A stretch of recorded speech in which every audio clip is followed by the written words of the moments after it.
Tonight, we're going to go through a few things. I've got them here. I just wrote them down. Like I said, I'm just rolling in. I was supposed to be back early today, but as usual in the only constant in transportation is change. So I didn't get back until way late. All right. So first off, I want to talk about a couple things. And these are just things I've been thinking about and wanted to write down. And I want to tell you about this trip that I took over to Tennessee yesterday. It's supposed to be a 5-hour trip. And basically, what I'm talking about here is what do you do when you end up in a shit show? And that's what happened to me yesterday. So this 5-hour trip to Tennessee took 9 hours to get there. Okay. So I'm going to start from the beginning, and then I've got some other stuff. We're going to go over some good bit of stuff, but it's just going to be, there's not going to be any slideshows with them. It's just going to be us talking tonight. So if you got any questions about anything, you can add them now and we can handle them as we go. All right. So yesterday, and understand something. Yesterday, this whole thing yesterday, nothing out of the ordinary happened. It just so happened that it all happened in sequence. Okay. So what went from a 5-hour trip, I had 2,500 pounds on the deck. It's supposed to be 5 hours. That was it. I should have been able to go down and back and been done. Okay. So when I get to the shipper, they already had a truck in there that had come in late. So now he's pushing everybody backwards. So it took him an extra hour to load me. Now, if you don't know, the industry standard is 2 hours to load, 2 hours to unload. After that, you want to be asking for detention. Okay. 2 hours is the standard. So took him an extra hour to load me. What that did was put me right in Charlotte rush hour traffic, and it was raining like hell. It rained all day yesterday. So now I'm in Charlotte traffic and I'm not moving. It's just chugging along. I hit traffic in Charlotte, Gastonia, Kings Mountain, all the way up. So I get to Asheville, traffic starts to thin out and hit a way station. I got pulled in for a level 1 DOT inspection. It took the guy just over an hour to complete it, and he went through me stem to stern, all the way down to windshield wiper fluid. Okay. I did not get asked if I spoke English, though. So they skipped that one on me. I guess that's a good thing. So took over an hour. So that's 2 hours. I get into the gorge, which I-40 gorge, was wiped out. They got it pretty well. It's not opened up. I don't advise you going through there because I took a chance. I went through there and there was a 2-hour construction delay. So I sat in the gorge, no phone service for 2 hours. That put me 4 hours behind the 5-hour deal. So I'd already made up my mind I was going to have to stay where I was at because I was just out of time. So I called the shipper or the receiver up and said, I can't be there till about 5 o'clock. And the guy went off the rails on me. And he said, I told those people when they started shipping that stuff that we stopped receiving at 4 o'clock. And I said, it's not a problem. I said, I'll be there first thing in the morning. What time do you open up? And he said, 8 o'clock. I said, I'll see you at 8. And kind of took him aback that I wasn't arguing with him, but I was already out of time. So by the time I got to the hotel, I had put in 13 and a half hours. I had 30 minutes to spare. And it normally doesn't happen like that, but it happens like that. and you got to be prepared. Now, what can you do?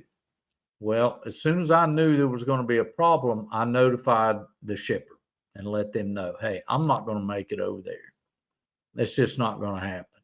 And then when I got a little closer, I notified the receiver that, hey, I'm not going to be able to be there till 5 o'clock. I figured they'd be closed by then. I'd already had hotel arrangements. So in we go, and that was the end of it. But 13 and a half hours, long day. I was tired. So, that's there's nothing you are going to be able to do about that. And what I'm trying to tell you is get in the right lane, get in the right frame of mind, and go with it, because you can't change it. All right. There's going to be some things you cannot change. And if you sit in front of that windshield and you get pissed off over those little bit of things, you won't make it in it. You'll die of a heart attack, because this kind of stuff happens all the time. And yesterday, I got the whole gist of it. It was just all of it at one time and happened one right after another.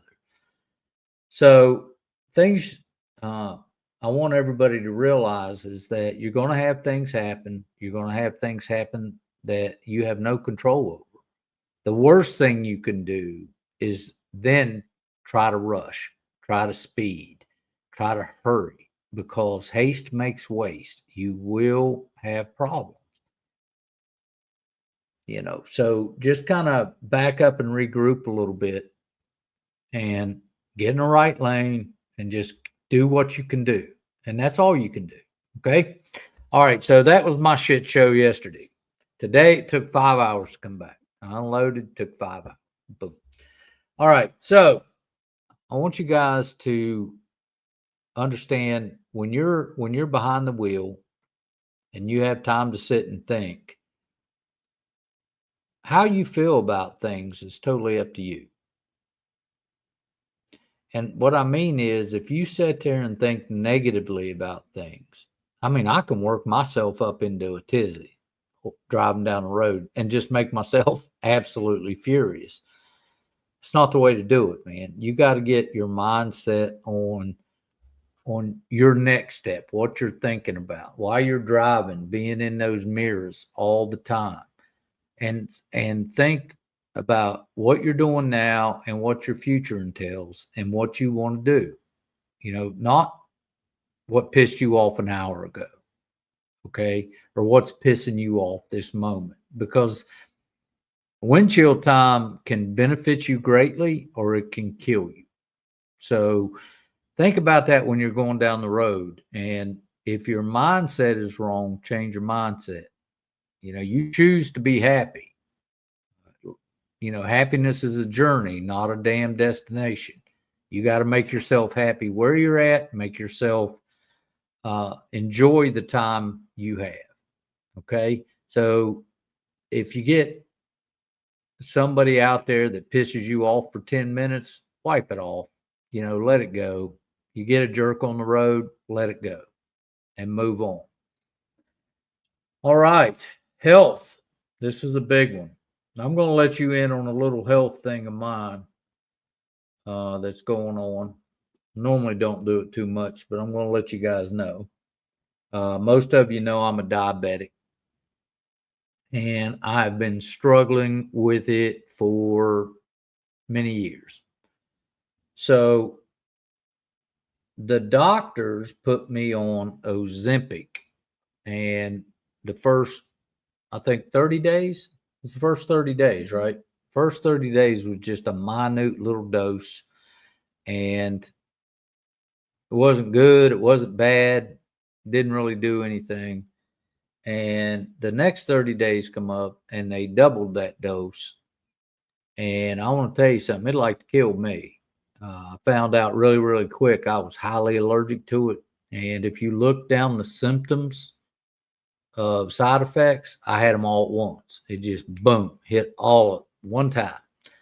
So ended up losing 7 pounds in 4 days, 3 days, 3 or 4 days. And I've never gained it back. Okay. I just keep sitting there. So your health has got to be your first priority when you're running. Okay, especially when you own your own company like this, because not only are you the company owner, but you're also the number one employee. All right. So as you build your company, you have to realize your health is everything. And if you don't take care of your health, you don't have anybody running that truck. You're not allowed to drive sick. That's a regulation. And nobody's allowed to let you drive sick. So take care of your health. Again, both mentally and physically, because windshield time is a wonderful thing, but if you don't handle it correctly and you're negative all the time, not only can it affect you mentally, it can affect you physically. So be sure you deal with that. Okay. Do we have questions at this point? No questions. Good deal. All right. So let me just tell you now that gas prices are coming down, and I think that's a good thing. But I preach to everybody to stay out of those truck stops. Do not go into the truck stop. I tell them real quick, if you see me in a truck stop, I need a diff or I needed to go to the bathroom. One of the two. You won't see me buying fuel in the truck stop. And I'll tell you why. They have a thing called, it's a Bryan thing. I call it a concrete tax. Easy in, easy out, makes it easy. They're charging you for that. Nothing you do, not a card you get, not a discount of anything in a truck stop, is going to save you as much money as staying away from them. And that's a fact. Now, I want to show you something. And I want you to do the math and extrapolate it out. Okay, just on this. Do the math, extrapolate it out. All right, so this is a local pilot. It's 2-3 miles from here. Okay. Price of diesel is $3.76 a gallon. Okay. Now, 1 mile, one mile. Hear me. 1 mile. We checked it, and it is 1 mile to the 10th. Down the road is a QT for $3.10. Okay. So that's 65 cents a gallon that you're overpaying for fuel at that particular truck stop from your local stuff. I didn't even check it. I just drove a mile and there it is. So if you do the math on that, at 60 cents a gallon, I do 50 gallons. How much is that? 50 cents. 60 cents times 50 gallon. Should be like $30. So if the difference between a fill up at the pilot and a fill up at this QT is $30. Now I fill up twice a day. So you have 30. So that's $60 a day. If I run 5 days, that's $300 a week times, say I run 52 weeks a year 1 year. What is that? That's $15,600 a year. $15,600 a year. You can literally pay your truck payment on fuel savings. Okay. This is what I'm trying to teach people. Now, at that $3.75 pilot up the street, there was a Hotshot and 5 semis in there. Do you got a question on that? Can your truck? Yes, it can. It absolutely can. Yep. And it does. It does on a regular basis. I also have an Exxon, two mobile and an Exxon right down the street that I fill up as well. And yes, it does. It fits in there. They usually putting diesel pumps on the outside. Yeah, they put the diesel pumps on the outside. Okay. So you don't have to go into the thing. And then there's a loop around the outside. And I go in there quite regularly. So again, the mobile, easy in, easy out. It's at a Sam's Car Wash right there. It's same price. And the Exxon's a little different down there. It's normally either matches or a couple cents higher. But again, that's easy in, easy out. So yeah, you can. Now, can you go in there and is it a straight shot like a diesel pump? No. Or I mean a truck stop? No.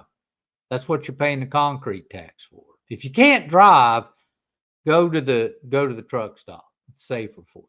But if you can drive, save yourself $30 a fill up. So this is one thing that I absolutely preach is to stay out of those truck stops when you're running Hotshot. There's no sense in it. You don't need them. You don't have to be there. Now, I will tell you that one reason I don't go to Love's at all, I like Love's. I don't go to Love's because you cannot pay at the pump. You have to go in. And some of those places, it's a long walk to go in, prepay, come out, fill up, go back, get your receipt. A long way. So I don't go there. I will go to a Pilot to get diff because it is cheaper at the pump. It's normally about $4 a gallon. And if you buy it anywhere else, it's 6 to 8. And remember, as I talk to you guys, what I'm trying to explain to you is it's not what you make out here, it's what you keep. If you're wasting your money paying an extra $30, an extra $15,600 a year on fuel, you're not keeping enough money, or you're making way too much. But my guess is you're not keeping enough. Now, things that I do when I'm around here is number one, I've scoped out where everything's at. Now, you can't do that on the road, but you do have apps that you can do. All right. Most of my guys use a mud flap app. So Gas Buddy is one that you can use that you don't have a credit card to. You can actually go in and it'll be normally that particular price. But here I have scoped out the places and I know what people are charging for stuff. And I'll actually go to BP in Monroe and pick up my diff and then come down to QT or Mobile or whichever one, and I'll pick up my fuel. It's worth it. It's on the way. It's on the way in or out of town. So yeah, save that money, guys. You got to get real thrifty with your fuel. That's your number one expense. If you're not working on your number one expense every single day, you're wasting money. All right. So that's that. A couple things I wanted to talk about also is some of the questions that I've been getting and some of the statements that I'm hearing. And I'm not going to mention any names, but I will mention what I'm hearing.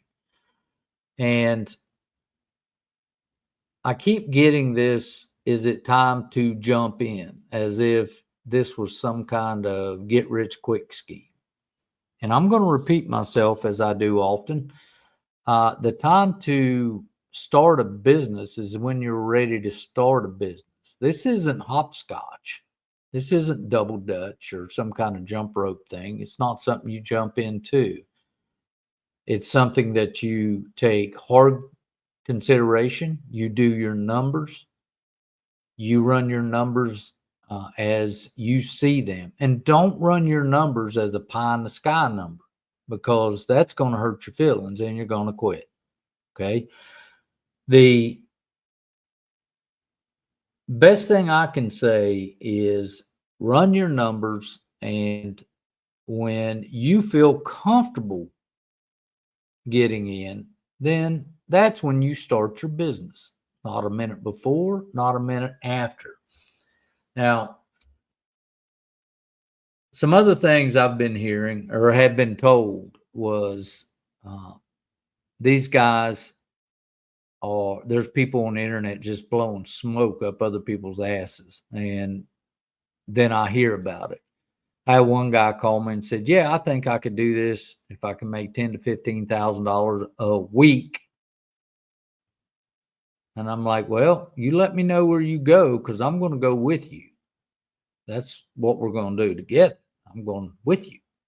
You're not leaving here without me if you're making that kind of money." So be very, very careful of people that's throwing numbers out, because I can make up a set of numbers. Doesn't mean they're true. Doesn't mean they're accurate.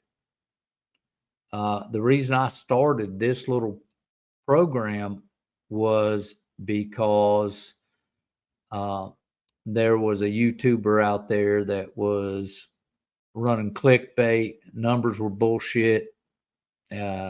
Nothing he said was on the money, so to speak. His numbers didn't add up. I told him so to his face, or at least on the phone. And I told him that I started my damn program because his numbers didn't add up.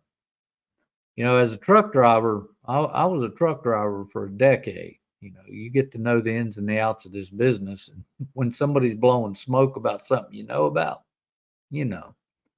So that's that is that in a nutshell. You know, I'll tell you here and now that gross, that is before any bill is taken out. I have drivers that make $4,000 a week. I have drivers that make $8,000 a week on a consistent basis. But I've seen $10,000 made twice, and neither one of them was me. Okay. If you make 10 grand a week in this business, all your stars have aligned. Everything. You didn't hit traffic. You didn't hit a DOT inspection. You didn't hit heavy rain. You didn't hit a car accident. Everything was perfect. You had no delays at shipping, no receiving all week, and it happened. And good for you if you're one of those that do that. And if you're one of those that do that consistently, my question is, are you really running your logs right? Because I'm kind of thinking somebody's full of shit somewhere. Now, here's on a political note. You guys know I'm not political. I think we have had some positive things happen lately. The first thing, well, you know, maybe the only thing really positive is the gas prices are coming down. And Trump signed that executive order mandating enforcement. Understand the regulation has been there forever, but Trump's executive order mandating that it be enforced, the English language, you have to be proficiently, or you have to be able to communicate in English, and you have to be able to read English. Otherwise, you can't read a road sign. You can't read that kind of stuff. And I think that's a positive. But both of those things are going to help. Now, the downside to it is that the tariffs that are out there right now, or the threat of tariffs, right now has the entire industry, not industry. I don't mean the trucking industry. I mean the every business in America standing still. Nobody's willing to invest right now. Nobody's willing to expand, hire new people, simply because they don't know what's going to happen. Indecisiveness and extremely unsure. When things are really unsure, people don't invest money. People don't go out there. Now, I think they've got a whole bunch of people promising to invest money, such as like Apple promised to invest $500 billion and all that. But, Apple's not stupid.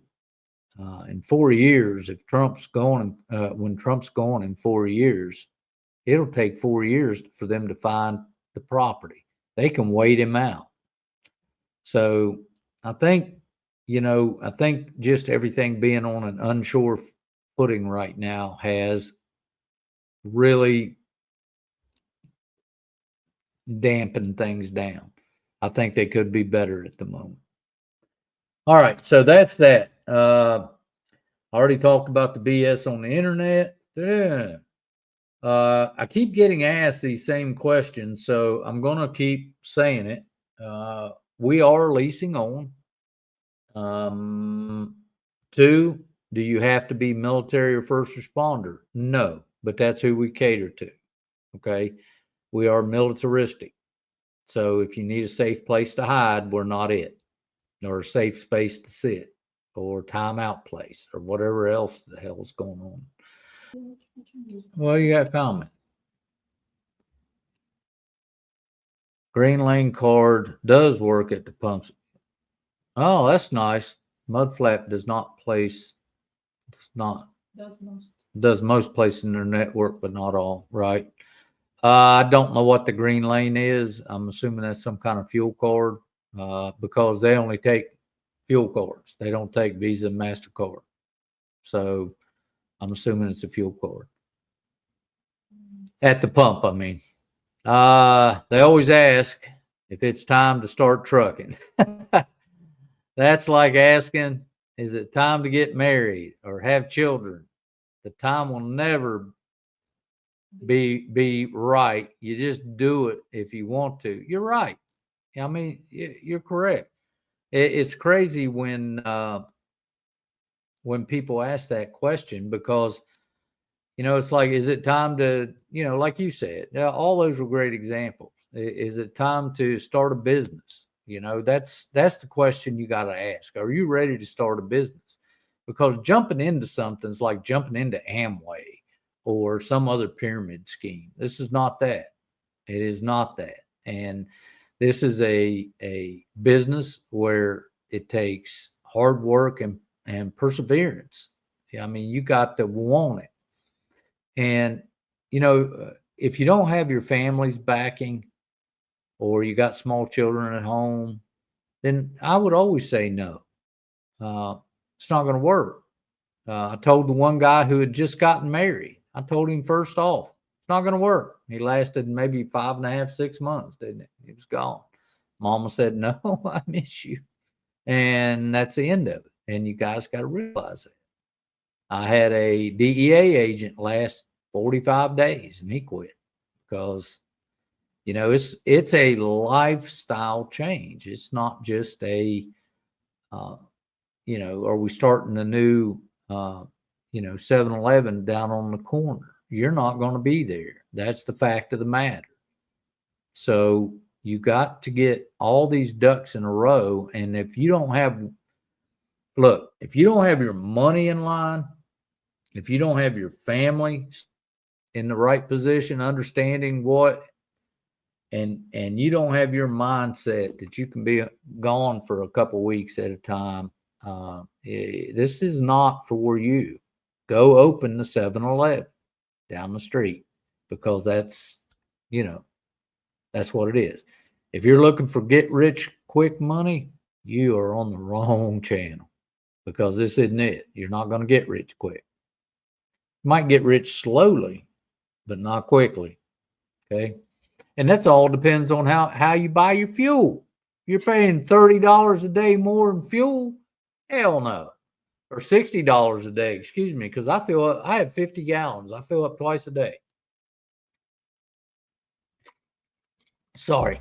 All right. Anything else we got? The fake guru era is over, just like code. That's right, brother. That's right. Hey, guys, I want to tell you something. That's also right. That's also right. I mean, the guy's right. If you're making $10,000 a week on a consistent basis, you're cheating. Okay? You're cheating. That's all there is to it. Yeah. And you'll do that for a minute, but you won't do it for long because eventually you're going to get your ass caught. You're going to get pulled over. You know, they pulled everything on me. They pulled my logs. They pulled absolutely everything on me to inspect me. And, you know, thank you, Jesus, I passed. Because like I tell people, when you get pulled over, there's over 700 things they can find on a truck. 700. That's a lot. So when you pass one, you've had to pass 700 items. Now, mind you, they may not check every item every time, but eventually, again, they're going to hit it. Sometimes they're going to hit it more than once. Go ahead. Do you think it's better to buy fuel with a credit card due to the 30-day payment cycle versus a fuel card which has paid to? No, sir. No.